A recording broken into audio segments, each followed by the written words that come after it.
ने एक सूत्र लिखा। अब मैं संस्कृत में बात नहीं करूंगा क्योंकि समय बढ़ जाएगा। एक सूत्र उन्होंने लिखा कि भोजन को बनाते समय, इसको माताएं बहनें सब बहुत ध्यान से सुने, पुरुष भी सुने तो अच्छा है। भोजन को बनाते समय पवन का स्पर्श और सूर्य का प्रकाश अगर नहीं मिला, किसको? भोजन को। जिस भोजन को आप बना रहे हैं या पका रहे हैं, उसको पकाते समय पवन का स्पर्श और सूर्य का प्रकाश नहीं मिला, वो भोजन कभी नहीं करना। क्यों? तो वो आगे लिखते हैं, ये भोजन नहीं विष है। और फिर आगे लिखते हैं कि दुनिया में दो तरह के विष हैं। एक ऐसे विष होते हैं जो तत्काल असर करते हैं, और एक ऐसे विष होते हैं जो धीरे धीरे असर करते हैं। तत्काल असर वाले विष आप जानते हैं, जीभ पर एक ड्रॉप डालो मर जाओ, ऐसे बहुत विष हैं। और धीरे धीरे असर करने वाले विष माने 2 साल में, 5 साल में, 10 साल में, 15 साल में, 20 साल में असर करेंगे और आपको मरने की स्थिति में पहुंचा देंगे। तो सूत्र उनका इतना है कि जिस भोजन को बनाते समय पवन का स्पर्श और सूर्य का प्रकाश ना मिले, वो भोजन को कदापि ना करें, क्योंकि वो विष है। अब ये तो सूत्र है, पहले संस्कृत है, मैंने वो हटा दिया, संस्कृत नहीं कहा, सीधे हिंदी में कहा। अब इस हिंदी का विश्लेषण करें, हम कहना क्या चाहते हैं वो, और आज के हिसाब से विश्लेषण करें, सन 2007 के हिसाब से विश्लेषण करें। अब तक मैंने जो बोला वो बागभट्ट जी का हिस्सा था, अब जो वो बोल रहा हूं वो मेरा हिस्सा है। बागभट्ट जी कह रहे हैं कि प्रेशर कुकर का भोजन ना करें,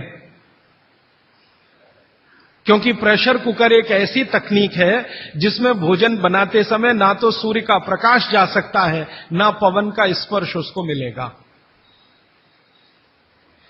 प्रेशर कुकर से जो भी है वो हवा बाहर तो आ सकती है, बाहर की हवा अंदर जाने की उसमें कोई डिवाइस नहीं है, कोई रास्ता नहीं। सूर्य का प्रकाश उसमें अंदर जाए ऐसी कोई टेक्नोलॉजी उसमें डेवलप नहीं हुई है।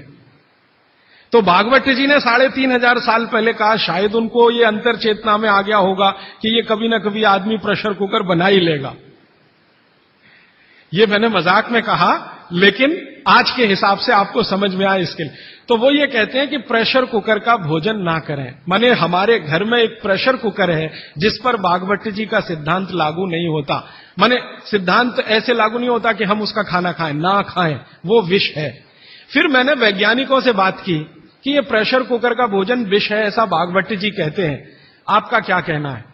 तो हमारे देश में CDRI नाम की एक बड़ी लेबोरेटरी है, सेंट्रल ड्रग रिसर्च इंस्टीट्यूट। वहां के 2 साइंटिस्टों ने कहा कि यार काम तो हमने करके देखा है, बात सही है भागवत जी। मैं कहता हूं ये टीवी पे बोलो, तो उन्होंने कहा ये प्रेशर कुकर कंपनियां गर्दन काट देंगी हमारी, टीवी पे नहीं बोल सकते हम, तुम चाहो तो बोलो। मैंने कहा आपकी रिसर्च क्या कहती है? वो ये कहते हैं कि ये जो प्रेशर कुकर है ज्यादा से ज्यादा या 99% एल्यूमिनियम के बने हुए हैं। एल्यूमिनियम आप जानते हैं। और वो ये कहते हैं कि भोजन रखने और बनाने का सबसे खराब मेटल अगर कोई है तो एल्यूमिनियम ही है। सबसे खराब मेटल जिसमें भोजन को आप रखें और भोजन को पकाएं, वो एल्यूमिनियम ही है।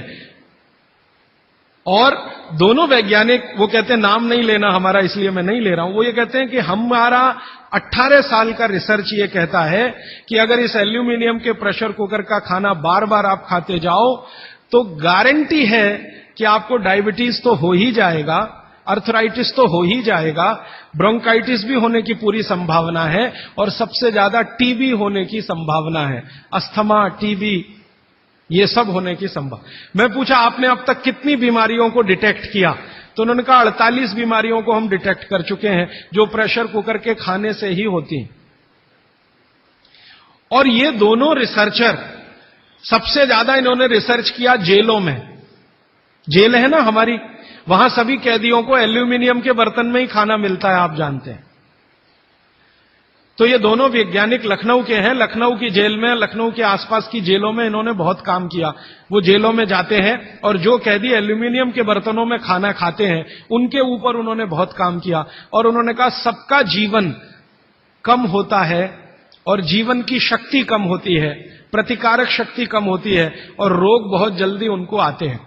बाद में मैंने एक छोटा सा काम इसमें ऐड किया। वो वैज्ञानिकों से रिपोर्ट लेने के बाद मैंने ये तय किया कि पता करो कि ये एल्यूमिनियम कब से आया, क्योंकि ये ज्यादा पुरानी चीज नहीं है। तो पता चला 100-125 साल पहले आया। 100-125 साल पहले अंग्रेजों की सरकार थी। अंग्रेजों की सरकार के वैज्ञानिकों ने एल्यूमिनियम को हिंदुस्तान में इंट्रोड्यूस कराया। और आपको सुनकर हैरानी होगी कि अंग्रेजों की सरकार का जो पहला नोटिफिकेशन आया एल्यूमिनियम के बर्तन बनाने का, वो जेल के कैदियों के लिए ही आया। और उनका यह तय हुआ था कि जेल के कैदियों को एल्यूमिनियम के बर्तनों में ही भोजन दिया जाए, क्योंकि ये सब भारत के क्रांतिकारी हैं और अंग्रेजों को इन्हें मारना है। उस जमाने में आप जानते हैं जेल में कोई भी होता था तो वो क्रांतिकारी होता था। भगत सिंह हो या उधम सिंह, चंद्रशेखर हो या अशफाक उल्ला, राजेंद्र नाथ लाहिड़ी हो या ठाकुर रोशन सिंह, ये सब तो क्रांतिकारी थे जो जेलों में जाया करते थे अंग्रेजों के जमाने। इनको जानबूझकर एल्यूमिनियम के बर्तन में ही खाना देना है ताकि ये जल्दी मरे या मरने की स्थिति में आ जाए। तो समझबूझकर अंग्रेजों की सरकार ने एल्यूमिनियम के बर्तन इस देश में इंट्रोड्यूस किए। अब परिणाम क्या हुआ? अंग्रेज तो चले गए, लेकिन जेलों में आज भी ये नियम चल रहा है कि भोजन एल्यूमिनियम के बर्तनों में ही दिया जाएगा। अंग्रेज चले गए, फिर भी ये काम चल रहा है। और अब मुश्किल ये हो गई है कि वो जेलों से हमारे घर में आ गया और हमारे घरों से ज्यादा गरीबों के घर में आ गया। ज्यादा गरीब लोगों के भोजन तो सारे एल्यूमिनियम के बर्तनों में ही बन रहे हैं और वो बेचारे बिना जाने बूझे ट्यूबरकुलोसिस और अस्थमा जैसी बीमारियों के शिकार हो रहे हैं।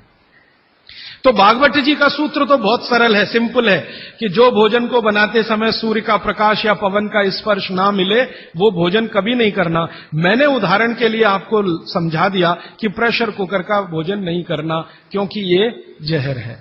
एक और चीज है अपने घर में, रेफ्रिजरेटर। रेफ्रिजरेटर भी एक ऐसी वस्तु है, एक ऐसी डिवाइस है, एक ऐसी टेक्नोलॉजी है जिसमें सूर्य का प्रकाश नहीं जा सकता, पवन का स्पर्श भी नहीं हो सकता। और एक तीसरी चीज है अपने घर में, माइक्रोवेव ओवन। इसमें भी सूर्य का प्रकाश नहीं जा सकता, पवन का स्पर्श नहीं हो सकता। मतलब सीधा सा ये है कि आधुनिक तकनीकी से बनी हुई चीजें जो हमारे घरों में आई हैं पिछले 15-20 वर्षों में, भागवत जी के अनुसार इनमें रखा हुआ पकाया हुआ भोजन विष है, तो ना करें। नहीं तो क्या होगा? आप कहेंगे जी हम तो करेंगे, हम तो छोड़ नहीं सकते प्रेशर कुकर को, हम तो छोड़ नहीं सकते रेफ्रिजरेटर को, हम तो छोड़ नहीं सकते माइक्रोवेव ओवन को, क्योंकि इसमें भोजन से समय बचता है। मेरा बहुत सारी माताओं और बहनों से तर्क हुआ है, वो ये कहते हैं कुकर में खाना बनाने से समय बचता है। तो मैं उनसे पूछता हूं ठीक है समय बचता है, तो बचे हुए समय का क्या करती हैं?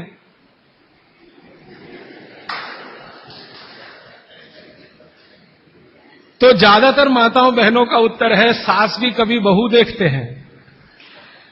इधर प्रेशर कुकर में खाना बना के समय बचा, फिर हमने टीवी के सामने वो समय इन्वेस्ट कर दिया, तो नेट रिजल्ट क्या? और फिर मैं जब उनको समझाता हूं कि ये जो आपने आधा घंटा या 1 घंटा समय बचाया भोजन पकाने में, ये आपका घंटों घंटों हॉस्पिटल में खराब कराएगा। तब 2 घंटे रोज के हिसाब से मान लो बचा लिया और साल भर में आपने 700-800 घंटे बचा लिए, कल्पना करो। फिर एक दिन हॉस्पिटल में भर्ती हो गए और 2-4 महीने वहां निकल गया, नेट रिजल्ट क्या? वही 0 का 0। तो ये एक सूत्र है जिस पर मैं आपसे बात कर रहा हूं कि भोजन को बनाते समय, पकाते समय कोई ऐसी वस्तु जहां सूर्य का प्रकाश ना जाता हो, पवन का स्पर्श ना होता हो, वो ना करें। अब इसमें विश्लेषण की जरूरत है। भागवत जी तो लिख के चले गए, अब ये क्यों का जवाब हमें ढूंढना है और इसमें जरूरत हो तो आधुनिक विज्ञान की मदद भी लेनी है। मॉडर्न साइंस ने कुछ लॉजिक डेवलप किए हैं, कुछ ऑब्जर्वेशंस उन्होंने दिए हैं, तो उनकी मदद से ये क्यों ना करें, क्या कारण है, यहां से अब बात मैं शुरू करता हूं। आधुनिक विज्ञान क्या कहता है प्रेशर कुकर के बारे में, ये जाने। प्रेशर कुकर एक ऐसी टेक्नोलॉजी है जो खाने को जल्दी पकाती है, ये है सीधा सा मतलब। अब खाने को जल्दी पकाने के लिए ये प्रेशर कुकर क्या करता है? जो भोजन आपने उसमें अंदर रखा है पकने के लिए उस पर, और जो पानी डाला है आपने भोजन पकाने के लिए उस पर अतिरिक्त दबाव डालता है। यह है प्रेशर। प्रेशर माने दबाव। तो अतिरिक्त दबाव डालने की टेक्नोलॉजी है प्रेशर कुकर।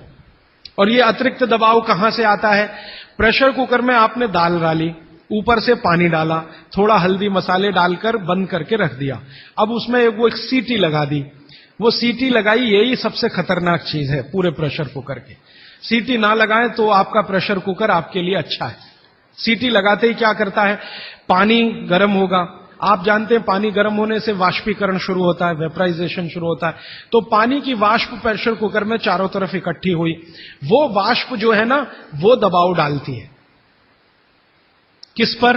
दाल पर, चावल पर, सब्जी पर। यह दबाव डाल के होता क्या है?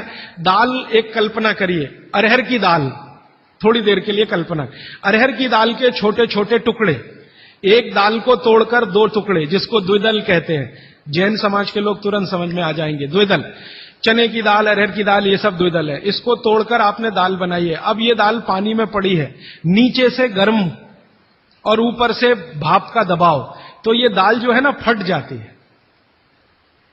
फटना समझते हैं? वो दरकना शुरू हो जाता है।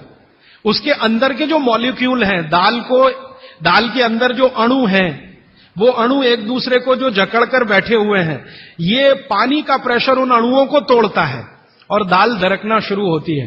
वो दाल दरक जाती है और पानी इतना गर्म होता है तो उबल जाती है। पकती नहीं है, उबलती है। पकना और उबलने में अंतर है। तो उबल जाती है और दरक जाती है। आप खोलते हैं, 5 मिनट बाद आपको लगता है दाल पक गई है। पक नहीं गई है, वो थोड़ी सॉफ्ट हो गई है, नरम हो गई है, क्योंकि नीचे से गर्मी पड़ी, ऊपर से प्रेशर पड़ा वाष्प का। वो पकी नहीं है, उबल गई है और उसका सॉफ्टनेस बढ़ गई है। तो आपने खा लिया तो आपने कहा पकी हुई दाल खा ली। माफ करिए, दाल पकी हुई नहीं है। फिर आप बोलेंगे जी पकी हुई दाल और इस दाल में क्या अंतर है? पकी हुई दाल का आयुर्वेद में एक सिद्धांत है। आयुर्वेद में वैसे सभी सिद्धांत हैं, उसमें से एक मैं आपसे बता रहा हूं। आयुर्वेद चिकित्सा यह कहती है कि जिस वस्तु को खेत में पकने में जितना ज्यादा समय लगता है, जिस वस्तु को पकने में खेत में जितना ज्यादा समय लगता है, भोजन रूप में पकने में भी उसको ज्यादा समय लगता है। अब अरहर की दाल की बात करें, आप में से थोड़ा भी गांव से जुड़ा हुआ कोई व्यक्ति होगा तो आप जानते हैं अरहर की दाल को खेत में पकने में कम से कम 7 से 8 महीने लगता है। कम से कम 7 से 8 महीना लगता है। क्यों? अरहर की दाल में जो कुछ भी है, जिसको आप न्यूट्रिएंट के रूप में जानते हैं, माइक्रो न्यूट्रिएंट के रूप में जानते हैं, सूक्ष्म पोषक तत्व के रूप में जानते हैं, वो मिट्टी से दाल तक आने में सबसे ज्यादा समय लगता है। ये जो मिट्टी है ना खेत की, ये माइक्रो न्यूट्रिएंट्स का खजाना है। खेत की मिट्टी में कैल्शियम है, खेत की मिट्टी में आयरन है, खेत की मिट्टी में सिलिकॉन है, कोबाल्ट है, जिप्टन है, जोरोन है, ये सब माइक्रो न्यूट्रिएंट्स खेत की मिट्टी में है। ये पौधे की जड़ में आते हैं, जड़ से तने में आते हैं, तने से फल में आते हैं। इस पूरी क्रिया में बहुत समय लगता है, तो इसलिए दाल को पकने में समय लगता है। तो आयुर्वेद यह कहता है कि जिस दाल को खेत में पकने में ज्यादा समय लगा, उसको घर में भी पकने में ज्यादा समय लगना चाहिए।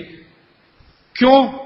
ये जो माइक्रो न्यूट्रिएंट्स धीरे धीरे एब्जॉर्ब हुए हैं दाल में, खींच कर आए हैं दाल में, इनको डिसॉल्व होने में भी धीरे धीरे ही समय लगेगा। आप दाल क्यों खाना चाहते हैं? आप दाल खाना चाहते हैं प्रोटीन के लिए। प्रोटीन कहां से आएगा? ये जो माइक्रो न्यूट्रिएंट्स का कलेक्शन दाल में इकट्ठा है, इनके टूट जाने पर, बिखर जाने पर, तो वो बिखरने और टूटने में उसको देरी लगने वाली है, क्योंकि आने में देरी लगी है। यह प्रकृति का सिद्धांत है, आयुर्वेद का नहीं कहना चाहिए, प्रकृति का सिद्धांत है। बच्चे को पेट के अंदर गर्भाशय में विकसित होने में समय लगता है। दुनिया में हर चीज को विकसित होने में समय लगता है, जल्दी कुछ नहीं होता। इसलिए दाल भी जल्दी नहीं पकती, बच्चा भी जल्दी नहीं होता। सभी चीजों में यह है, प्रकृति का नियम है। और प्रकृति का दूसरा नियम है कि जिन चीजों को पकने में, बड़ा होने में ज्यादा समय लगा है, उनको डिसॉल्व होने में भी ज्यादा समय लगेगा। और दाल जब डिसॉल्व होगी तब उसके प्रोटीन्स आपको मिलेंगे भोजन में। इसीलिए आप दाल खा रहे हैं। ताकि आपको प्रोटीन की कमी पूरी हो, कुछ विटामिन आपको चाहिए, कुछ प्रोटीन्स आपको चाहिए, कुछ और दूसरे अंश आपको चाहिए। तो आयुर्वेद का नियम बिल्कुल सीधा है कि दाल ज्यादा देर में पकी है तो घर में भी ज्यादा देर में पके। अब मेरे समझ में आया कि हमारे पुराने लोग जो बुजुर्ग थे वो कितने बड़े वैज्ञानिक थे। मैं एक बार जगन्नाथपुरी गया था, आप भी गए होंगे। तो वहां भगवान का प्रसाद बनाते हैं तो प्रेशर कुकर में नहीं बनाते, आप जानते हैं। हालांकि वो चाहें तो प्रेशर कुकर रख सकते हैं, क्योंकि जगन्नाथपुरी के मंदिर के पास करोड़ों रुपए की संपत्ति है। तो मैंने मंदिर के महंत को पूछा कि ये भगवान का प्रसाद माने वहां दाल और चावल मिलता है प्रसाद के रूप में, वो मिट्टी की हांडी में क्यों बनाते हैं? आप में से जो भी गए हैं जगन्नाथपुरी, आप जानते हैं वो मिट्टी की हांडी में दाल मिलती है और मिट्टी की हांडी में चावल मिलता है या खिचड़ी मिलती है, जो भी मिलता है प्रसाद के रूप में। तो मैंने महंत को पूछा कि आप ये मिट्टी की हांडी में ही क्यों बनाते हैं? तो उसने एक ही वाक्य कहा, मिट्टी पवित्र होती है। तो ठीक है, पवित्र होती है, ये हम सब जानते हैं। लेकिन वो जो नहीं कह पाया महंत, वो आपको मैं कहना चाहता हूं कि मिट्टी न सिर्फ पवित्र होती है, बल्कि मिट्टी सबसे ज्यादा वैज्ञानिक होती है। क्योंकि हमारा शरीर मिट्टी से बना है, मिट्टी में जो कुछ है वो शरीर में है, और शरीर में जो है वो मिट्टी में है। हम जब मरते हैं ना और शरीर को जला देते हैं तो 20 ग्राम मिट्टी में बदल जाता है पूरा शरीर। 70 किलो का शरीर, 80 किलो का शरीर मात्र 20 ग्राम मिट्टी में बदल जाता है, जिसको राख कहते हैं। और इस राख का मैंने विश्लेषण करवाया एक लेबोरेटरी में, तो उसमें कैल्शियम निकलता है, फास्फोरस निकलता है, आयरन निकलता है, जिंक निकलता है, सल्फर निकलता है, 18 माइक्रो न्यूट्रिएंट्स निकलते हैं मरे हुए आदमी की राख में। ये सब वही माइक्रो न्यूट्रिएंट्स हैं जो मिट्टी में है। इन्हीं 18 माइक्रो न्यूट्रिएंट से मिट्टी बनी है, यही 18 माइक्रो न्यूट्रिएंट शरीर में है जो मिट्टी में बदल जाता है। तो महंत का कहना कि मिट्टी पवित्र है, वो बहुत वैज्ञानिक स्टेटमेंट है। बस इतना ही है कि वो उसको एक्सप्लेन नहीं कर सकता। एक्सप्लेन क्यों नहीं कर सकता? आधुनिक विज्ञान उसने नहीं पढ़ा या उसको मालूम नहीं है। लेकिन आधुनिक विज्ञान का रिजल्ट मालूम है, पवित्रता। रिजल्ट उसे मालूम है, विश्लेषण नहीं मालूम। वो हमारे जैसे मूर्खों को मालूम है। मैं अपने को उस महंत की तुलना में मूर्ख मानता हूं। क्यों? क्योंकि मुझे ये विश्लेषण करने में 3 महीने लग गए, वो बात 3 मिनट में समझा दिया कि मिट्टी पवित्र है। तो ये मिट्टी की जो पवित्रता है, उसकी जो माइक्रो न्यूट्रिएंट्स की कैपेसिटी या कैपेबिलिटी है, उसमें से आई है। तो मिट्टी में दाल आई है, दाल आपने पकाई है, तो वो महंत कहता है कि मिट्टी पवित्र है, इसलिए हम मिट्टी के बर्तन में ही दाल पकाते हैं। भगवान को पवित्र चीज ही देते हैं, अपवित्र चीज भगवान को नहीं दे सकते। अच्छा, मैं वो दाल ले आया और भुवनेश्वर लेके गया, पुरी से भुवनेश्वर। भुवनेश्वर में CSIR का एक लेबोरेटरी है, council of science and industrial research का लेबोरेटरी है, जिसको रीजनल रिसर्च लेबोरेटरी कहते हैं। तो वहां ले गया, कुछ वैज्ञानिकों से कहा ये दाल है, उन्होंने कहा हाँ हाँ ये पुरी की दाल है। मैंने कहा इसका विश्लेषण करना है, इस दाल में क्या है? तो उन्होंने कहा यार ये तो बड़ा मुश्किल काम है, 6-8 महीने लगेगा। मैंने कहा ठीक है, फिर भी। तो उन्होंने कहा हमारे पास पूरे इंस्ट्रूमेंट नहीं है, हमारे पास जो जो चाहिए वो नहीं है, आप दिल्ली ले जाओ तो बेहतर है। तो मैंने कहा दिल्ली ले गया तो खराब तो नहीं होगी? उन्होंने कहा नहीं होगी, क्योंकि ये मिट्टी में बनी है। तो पहली बार मुझे समझ में आया मिट्टी में बनी है तो खराब नहीं होगी। तो मैं ले गया दिल्ली तक, सच में ले गया। और भुवनेश्वर से दिल्ली पहुंचने में आप जानते हैं करीब करीब 36 घंटे से ज्यादा लगता है। दिल्ली में दिया, कुछ वैज्ञानिकों ने उस पर काम किया और उनका जो रिजल्ट है, जो रिसर्च है, जो रिपोर्ट है, वो ये है कि इस दाल में एक भी माइक्रो न्यूट्रिएंट कम नहीं हुआ पकाने के बाद भी। इस दाल में एक भी माइक्रो न्यूट्रिएंट कम नहीं हुआ पकाने के बाद भी। फिर मैंने उन्हीं वैज्ञानिकों को कहा कि भैया प्रेशर कुकर की दाल का भी जरा देख लो। तो उन्होंने कहा ठीक है, वो भी देख लेते हैं। तो प्रेशर कुकर की दाल को जब उन्होंने रिसर्च करके देखा तो उन्होंने कहा इसमें माइक्रो न्यूट्रिएंट्स बहुत ही कम हैं। मैं पूछा परसेंटेज वाइज बता दो, तो उन्होंने कहा अगर अरहर की दाल को मिट्टी की हांडी में पकाओ और 100% माइक्रो न्यूट्रिएंट्स हैं, तो कुकर में पकाने में 13% ही बचते हैं, 87% नष्ट हो गए। मैं पूछा कैसे नष्ट हुए? तो उन्होंने कहा ये जो प्रेशर पड़ा है ऊपर से और इसने दाल को पकने नहीं दिया, तोड़ दिया, मॉलिक्यूल्स टूट गए हैं। तो दाल तो बिखर गई है, पकी नहीं है, बिखर गई है, सॉफ्ट हो गई है। तो खाने में हमको ऐसा लग रहा है कि ये पका हुआ खा रहे हैं, लेकिन वास्तव में वो नहीं है। पके हुए से मतलब ये होता है कि जो माइक्रोन्यूट्रिएंट्स आपको कच्चे रूप में शरीर को उपयोग नहीं आते, उनको आप उपयोगी बना लें, इसको पका हुआ कहते हैं आयुर्वेद में। जो सूक्ष्म पोषक तत्व कच्ची अरहर की दाल खाने में शरीर को उपयोगी नहीं आएंगे, वो उपयोगी आने लायक बनाए, उसको पका हुआ कहा जाता है या कहेंगे। तो उन्होंने कहा कि ये मिट्टी की हांडी की दाल बहुत बहुत क्वालिटी में ऊंची है, बशर्ते कि आपके प्रेशर कुकर की। और दूसरी बात तो आप सभी जानते हैं, वो मुझे सिर्फ रिपीट करनी है कि मिट्टी की हांडी की बनाई हुई दाल को खा लीजिए तो जो उसका स्वाद है वो जिंदगी भर नहीं भूलेंगे आप। इसका मतलब क्या है? भारत में चिकित्सा का और शास्त्र पाक कला का ऐसा विज्ञान विकसित हुआ है जहां क्वालिटी भी मेंटेन रहेगी और स्वाद भी मेंटेन रहेगा। तो मिट्टी की हांडी में बनाई हुई दाल को खाएं तो स्वाद बहुत अच्छा है और शरीर की पोषकता उसकी इतनी जबरदस्त है कि दाल का सही खाने का मतलब उसमें है। तब मैंने गांव गांव घूमता रहता हूं तो पूछना शुरू किया, तो बोलते हैं लोग कि ज्यादा नहीं, 30-40 साल पहले सब घर में मिट्टी की हांडी की दाल थी। मेरी दादी को पूछा तो दादी कहती है कि हम तो जिंदगी भर मिट्टी की दाल ही खाते रहे। तब मेरे समझ में आया कि मेरी दादी को डायबिटीज क्यों नहीं हुआ।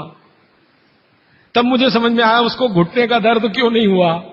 तब मुझे समझ में आया उसके 3200 दांत मरने के दिन तक सुरक्षित थे, क्योंकि हमने उसका अंतिम संस्कार किया। अगले दिन जब राखी लेने गए तो सारे दांत उसके 32 के 32 निकले। तब मेरे समझ में आया कि 94 साल की उम्र तक मरते समय चश्मा क्यों नहीं लगा उसकी आंखों पे, और जीवन के आखिरी दिन तक अपने कपड़े खुद अपने हाथ से धोते हुए मरी थी। ये कारण है कि शरीर को आवश्यक माइक्रोन्यूट्रिएंट्स की पूर्ति अगर नियमित रूप से होती रहे तो आपका शरीर ज्यादा दिनों तक बिना किसी दूसरे की मदद के काम करता है। तो माइक्रोन्यूट्रिएंट्स पूरा सप्लाई मिला दाल में, जो खाई थी उसने मिट्टी की हांडी में पका पका के। और न सिर्फ दाल पकाती थी वो मिट्टी की हांडी में, बल्कि दूध भी मिट्टी की हांडी में पकाती थी, घी भी मिट्टी की हांडी से ही निकालती थी, दही का मट्ठा भी मिट्टी की हांडी में ही बनता था। अब मेरे समझ में आया कि हजारों साल से मिट्टी के बर्तन क्यों इस देश में आए, हम भी एल्यूमिनियम बना सकते थे।